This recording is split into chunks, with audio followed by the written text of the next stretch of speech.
আমি আল্লাহ তোমাদের জন্য যথেষ্ট হয়ে যাব। একজন নবীর নাম ইব্রাহিম আলাইহিস সালাম।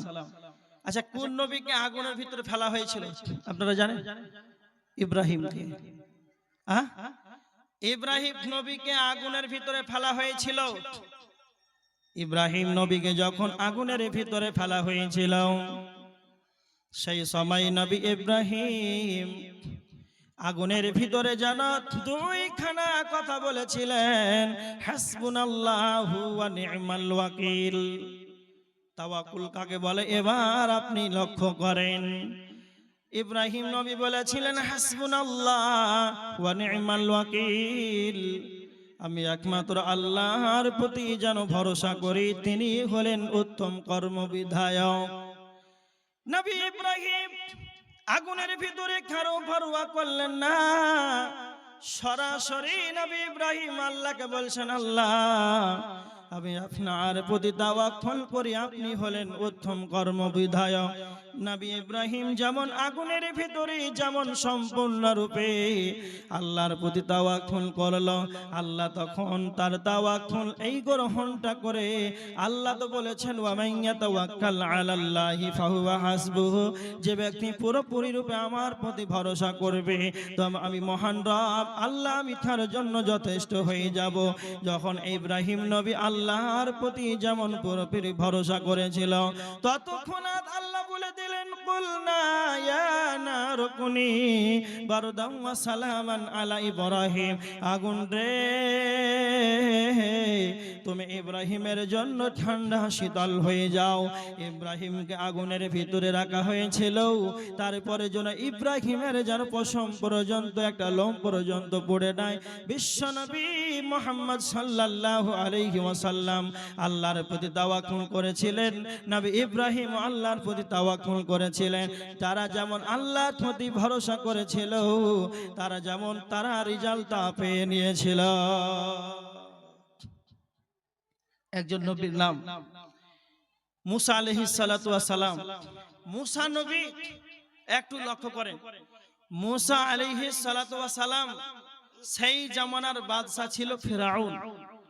এই ফিরাউন যখন মুসার প্রতি মানুষ দলে দলে ঈমান আনলো, এই ঈমান আনার পর ফিরাউনের সৈন্য দল তারা বলছে, ফিরাউন বলে দিলেন যারা ঈমান এনেছে তাদেরকে ধরো, পাকড়াও করো, তাদেরকে ধরো। এমন একটা দিন যারা ঈমান এনেছে তাদেরকে ধাবাও করার জন্য ফিরাউনের সৈন্য দল যেন ধাবাও করার জন্য ছুটে এলো। এরা যেন পালাতে আছে, ছোড়া যেন ধাবাও করার জন্য দৌড়াচ্ছে। এমন একটি জায়গাতে যেন পড়ে গেল, দুই দলের ভিতরে এমন একটি জায়গাতে দেখা হয়ে গেল। মুসার সাথীরা পালাতে পালাচ্ছে, এমন একটা জায়গাতে হাজির হয়ে গেল, সামনে সমুদ্র, ডানে বামে পিছনে যেন ফিরাউনের সৈন্যদল যেন ধাবাও করে দিয়েছে। এর প্রমাণ রয়েছে সূরা শুআরা 61 নম্বর আয়াত। তখন মুসার সাথীরা বলছেন, ক্বালা আসহাবু মুসা ক্বালা আসহাবু মুসা ইন্না লামুদরাকুন, মুসা রে এবার তো আমরা ধরা পড়ে গেলাম, এবার তো আমাদেরকে তারা পাকড়াও করে নেবে। তখন মুসার মুখ থেকে কি বের হচ্ছে, তখন বলছেন ক্বালা কাল্লা, কখনো নাই, কখনো নাই, কাল্লা কখনো নাই। আল্লাহ বলেছেন, মুসা তখন বলছেন ক্বালা ইন্না মাইয়া রাব্বি, ক্বালা ইন্না মাইয়া রাব্বি, আমার সঙ্গে আমার রব রয়েছে, সায়াহদিন, আল্লাহ আমাকে পথ দেখাবেন। যেমন ইব্রাহিম নবী যেমন পথ পেয়েছিল, আগুন থেকে রেহাই পেয়েছিল, একবারে মুসা এমন বিপদে পড়ে গেল, সেই বিপদের সময় সঙ্গে সঙ্গে আল্লাহর প্রতি ভরসা করে নিল, আর আল্লাহকে বলছে, আল্লাহ তুমি আমাকে রাস্তা দেখাও।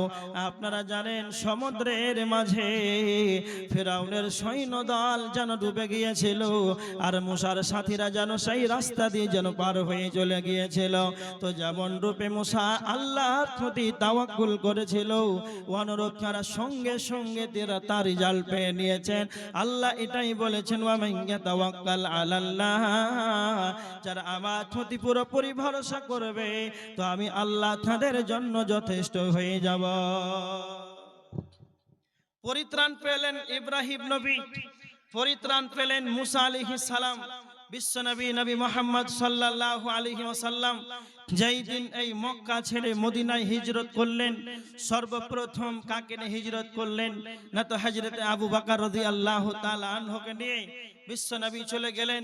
সেই কাবাকে ছেড়ে মসজিদে একবারে মদিনার দিকে চলে গেলেন। যেতে যেতে যেতে যেতে অনেকটা দূর চলে গেলেন, সূর্য উদিত হয়ে গেল। এখন আলী রাদিয়াল্লাহু তাআলা, হযরত আবু বকর রাদিয়াল্লাহু তাআলা আনহু সঙ্গে আছেন। এখন আল্লাহ রাসূল আর হযরত আবু বকর একটা জায়গাতে পাহাড়ের গুহাতে আশ্রয় নিলেন।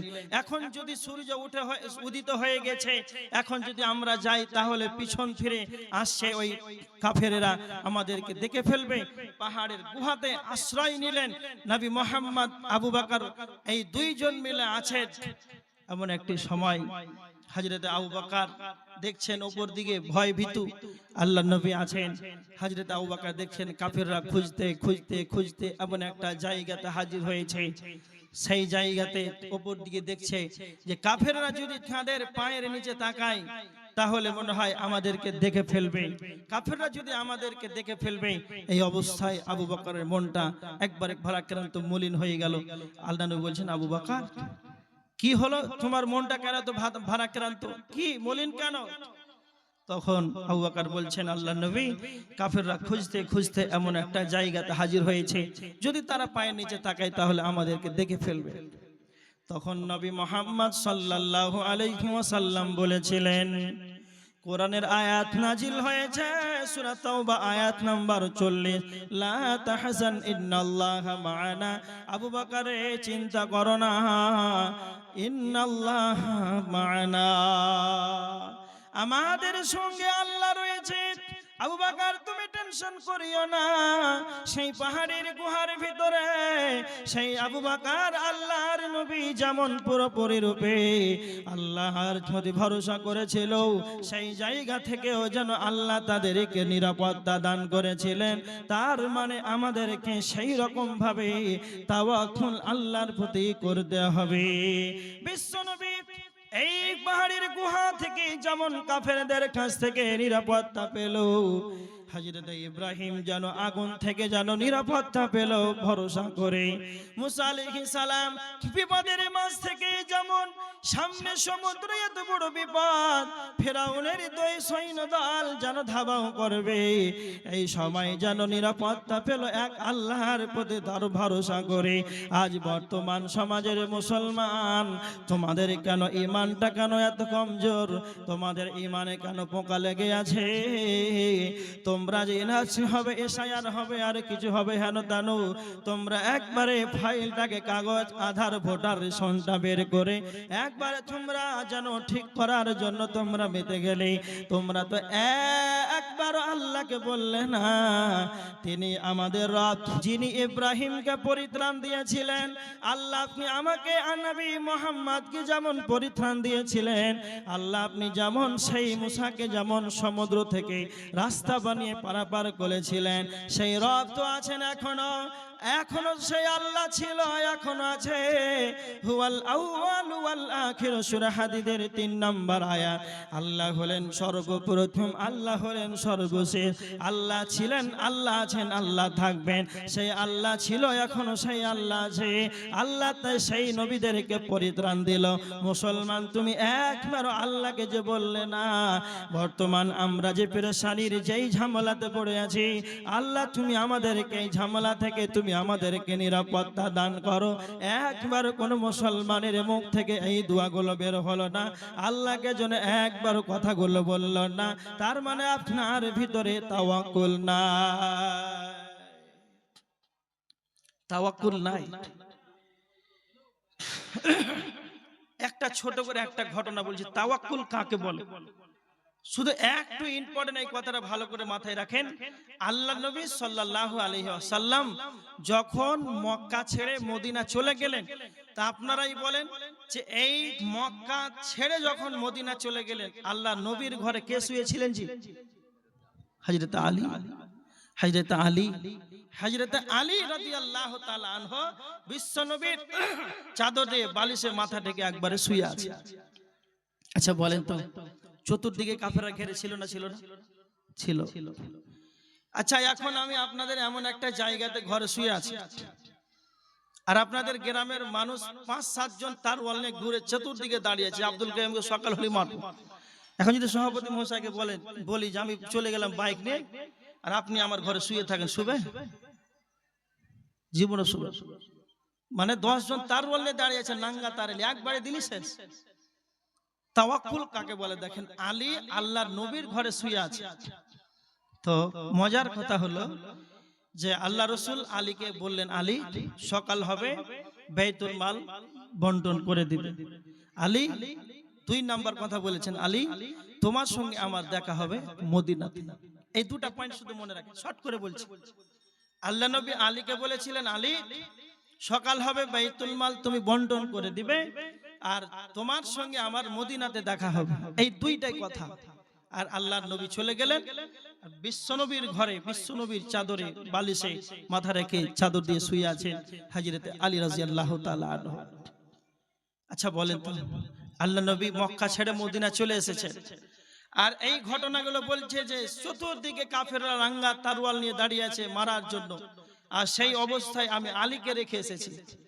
তখন সমস্ত সাহাবীদের তো মন হবে, ইচ্ছা হবে, আরে আলী কি হলো?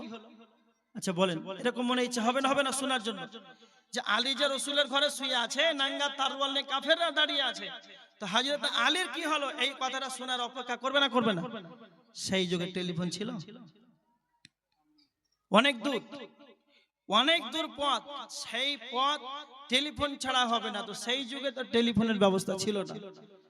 আচ্ছা বলেন, এই কিছুদিন যেতেই না যেতে আলী রাদিয়াল্লাহু তাআলা আনহু মক্কা ছেড়ে আবার মদিনা যাচ্ছে, আর যেমনই মদিনাতে যাওয়া একবারে রাসূলের সাহাবীরা সব ঘিরে ফেলে, এই আলী শুনো শুনো শুনো, তোমার সাথে কথা আছে। আর সমস্ত সাহাবীরা এই আলী রাদিয়াল্লাহু তাআলা আনহুকে ঘিরে বলছেন, আলী আল্লাহ নবী যখন ঘর ছেড়ে মক্কা ছেড়ে মদিনা চলে এলেন, আর তুমি যে রাসূলের ঘরে শুয়ে ছিলে, তো এই পরের বাকি ঘটনা কি ঘটেছিল তাড়াতাড়ি বলো। শোনার তো সব আকর্ষণ, কি হয়েছিল কি হয়েছিল শোনার ইচ্ছা করবে। তখন আলী রাদিয়াল্লাহু তাআলা আনহু মুখ খুলছেন, ও আমার সাথীরা, রাসূলের সাহাবীরা, তোমরা বলো বিশ্ব নবী নবী মুহাম্মদুর সাল্লাল্লাহু আলাইহি ওয়াসাল্লাম কোনদিন কি কোনো মিথ্যা কথা বলেছিলেন? সাহাবীরা বলছেন না। ও রাসূলের সাহাবীরা, তোমরা বলো বিশ্ব নবী নবী মুহাম্মদুর রাসূলুল্লাহ সাল্লাল্লাহু আলাইহি ওয়াসাল্লাম কি কোনদিন ভুলবশত কি কোনদিন মিথ্যা কথা বলেছিলেন? বলছেন না। যেই নবীর মুখ দিয়ে কোনদিন ভুল করে মিথ্যা কথা বের হয় নাই, যেই নবীর মুখ থেকে কোনদিন যেন মিথ্যা কথা বের হয় নাই, সেই নবী আমাকে বলেছিলেন, আবু আলী রে, আমি আজ মক্কা ছেড়ে মদিনায় চলে গেলাম, খোলা থারওয়াল নিয়ে যেন কাফেরেরা যেন দাঁড়িয়ে আছে, তুমি আমার বিছানায় শুয়ে যাও, তুমি আমার চাদর নিয়ে শুয়ে যাও, তোমার যখন সকাল হয়ে যাবে বাইতুল মালকে তুমি বন্টন করে দেবে, আর তোমার সঙ্গে আমার মদিনাতে দেখা হবে।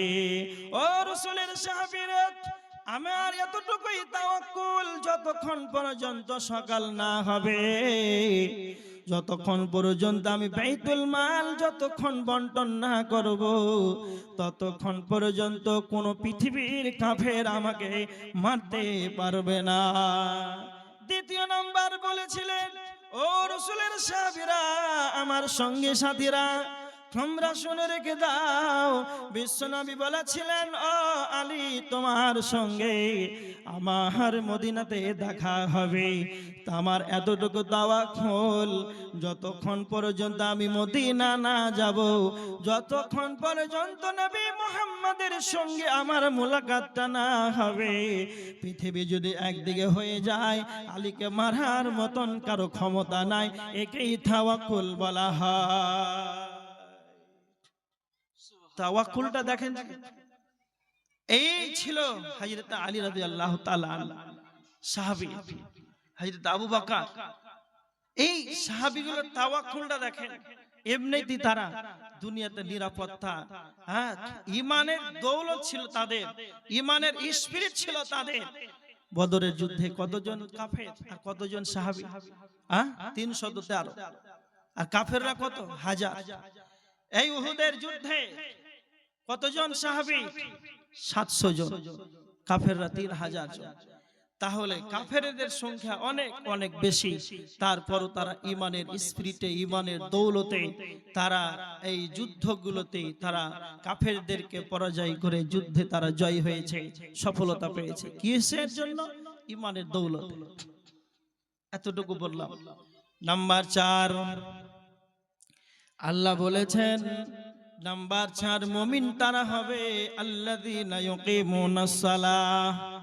মুমিন তারাই হবে যারা সালাত আদায় করবে। একটা কথা মনে রাখবেন, বেনামাজি কোনোদিন মুমিন হতে পারে না। বেনামাজি কোনোদিন মুমিন হতে পারে না। মুমিন কোনোদিন বেনামাজি হতে পারে না। মুমিন কোনদিন বেনামাজি হতে পারে না। মুমিনের দাঁড়াতে ছোট খাটো এগুলো ভুল হবে না? হবে না? হবে। মুমিনের তো ভুল হবে, ছোটখাটো একটা মানুষ বলতে ভুল হবে, কিন্তু ও জীবনে সালাত ছাড়বে না, সালাত আদায় করবে। আর বেনামাজি কোনোদিন মুমিন হতে পারবে না। এটা মাদ্রাসার জালসা না?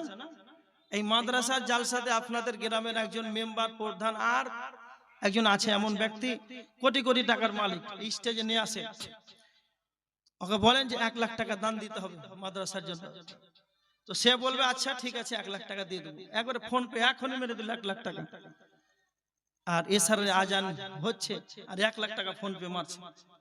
এশারের আজান হচ্ছে আর সবাই সভাপতি আর বক্তাগণ সবাই শ্রোতা মিলে সবাই উজু করে নামাজ পড়তে গেল।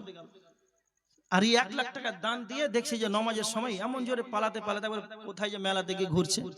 মানে ও দান দিয়ে দিলে কিন্তু নামাজ পড়তে পারবে না। এটাই মুমিন কোনদিন বেনামাজি হতে পারে না, আর নাম বেনামাজি কোনদিন মুমিন হতে পারে না। ও দান দিয়ে দেবে আর কিছু দিয়ে দেবে, কিন্তু নামাজের কাতারকে পাওয়া যাবে না। খুব ভালো করে কথা মনে রাখো।